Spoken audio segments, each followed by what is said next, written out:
ఈ టైంలోనే ఏంటంటే జస్ట్ కాస్మెటిక్ ప్రాబ్లం. ఓకే. చాలామందికి ఏంటంటే అది చూడడానికి వికారంగా ఉంటుంది. అవును. షార్ట్ డ్రెస్సెస్ వేసుకోలేము, లేకపోతే ఎవరైనా చూసినారా అక్కడ ఏమైందని చెప్పి అడుగుతారు అనేది ఒక కాస్మెటిక్ ప్రాబ్లంగానే ఉంటుంది అక్కడ స్టేజ్ వరకు. తర్వాత ఏమవుతుందంటే అది సివియారిటీ పెరిగే కొద్దీ ఒకటే చిన్న వెయిన్స్ దగ్గర స్టార్ట్ అవుతుంది, అలాగ పెద్ద వెయిన్స్ దగ్గరికి వెళ్ళి అవి కూడా డ్యామేజ్ అవ్వడం మొదలు పెడతాయి అన్నమాట. ఓకే.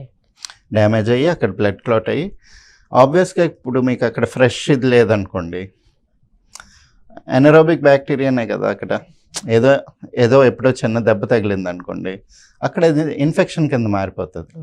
ఇప్పుడు ఎక్కడైనా ఇన్ఫెక్షన్ అయినా దెబ్బ తగిలినా బ్లడ్డే కదా అక్కడికి వెళ్ళి సర్క్యులేట్ చేసి యాంటీబాడీస్ని అన్నిటినీ చేసి హీల్ చేసుకుంటుంది.